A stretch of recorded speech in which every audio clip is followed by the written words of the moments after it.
Welcome back to the channel. My name is Jonas, and in today's video we're going to discuss a somewhat delicate but very important topic, the tipping culture on Mount Kilimanjaro.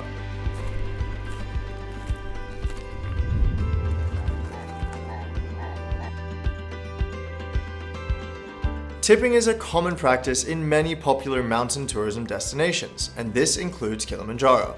It's not mandatory or demanded by guides or Altezza travel, but it is a great way of showing your gratitude for a well-run climbing expedition, which does require a round-the-clock, 24/7 effort and, of course, care from the entire team.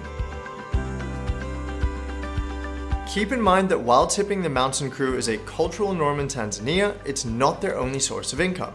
As a registered tour operator, a socially responsible company, and a member of the Kilimanjaro Porters Assistance Project, known as KPAP, Altezza Travel takes great pride in paying the highest wages in the country to our mountain crew staff, which, by the way, is the largest among all the trek outfitters here. We employ over 1,500 porters, guides, camp managers, and mountain chefs. And a quick note on KPAP. If you'd like to know more about this organization, you'll find a link to our video in the description below. So you're probably wondering how much is appropriate to tip. Well, there's no one correct answer here, and quite frankly, the amount you tip should depend on the quality of your experience and service received, not the cost of the tour. To give you a rough idea, however, a common tipping range for Kilimanjaro expeditions are: classic climbing expedition, each hiker tends to tip in the $250 to $300 range, and from the premium climbing expedition, each hiker typically tips between $400 and $600 US. The difference in tips between the classic and the premium climbs is due to the additional equipment and larger team needed for the premium expedition, which includes larger tents, camping beds, portable toilets and showers, communication equipment, and more food supplies. Also, you should keep in mind that while the suggested tips may sound a little steep, this sum is distributed among all the members of the climbing crew, which is quite large. For example, a climb for 2 clients requires 12 members of the support crew. And a Kilimanjaro expedition normally lasts over a week, which means all of the crew members are away from their families for that entire duration.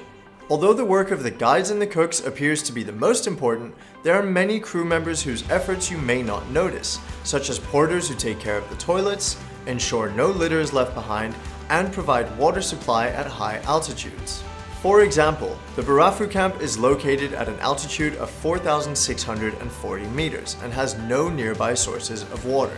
In order to get water to Barafu, the porters, having carried the climbers' equipment and personal belongings all the way up the mountain, then continue to descend to 4,000 meters, fill their water tanks, and return back up to the camp. There's also a dedicated team responsible for delivering fresh supplies from our base to the Kilimanjaro camps during your climb. These porters cover incredible distances to ensure that our kitchen team has everything that they need to prepare your breakfasts, your lunches, and of course your dinners throughout the entire journey. At Altezza Travel, we ensure transparency by transferring tips to the crew members' bank accounts along with their salary on the day of the descent.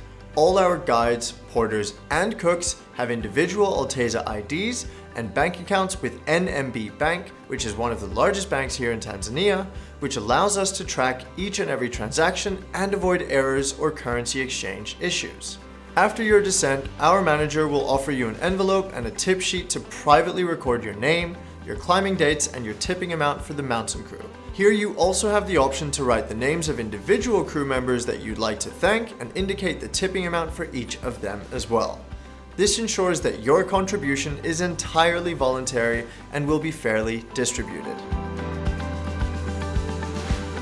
Tips can be made in US dollars, euros, British pounds, or Tanzanian shillings. For US dollars, please make sure to bring $50 or $100 bills that are no older than 2009 with no rips and in good condition, as otherwise the bank may refuse to accept them. Once you've filled out the tipping sheet and placed the money in the envelope, seal it and hand it to the manager. We understand the sensitivity of this process, so we strive to keep the entire process completely confidential. Then Altezza Travel remits the tips in full to the mountain crew without charging any commission. To ensure that tips have been fairly distributed among the people who worked on the mountain to make your expedition possible, you can log into your personal account on the Altezza family portal. Once you're logged in the portal, you'll discover all the necessary details regarding how the tips were allocated among the crew members. For additional verification, feel free to contact the above-mentioned KPAP, which is an independent organization protecting the rights of the porters. After each expedition, we provide them with a detailed report including the information about the tips. KPAP also conducts extra checks with each porter to make sure that they have received their wages and their tips. This way, you can have peace of mind knowing that your contributions are reaching the right people. If you want to learn more about tipping your climbing crew on Altezza travel climbing expeditions, including why we transfer the tips through the bank as opposed to giving them to the crew directly, you can find a link to an article covering everything we've discussed in the description below. Thank you so much for joining me today. I hope this video has helped you gain a better understanding of the tipping culture on Mount Kilimanjaro. I will see you in the next video.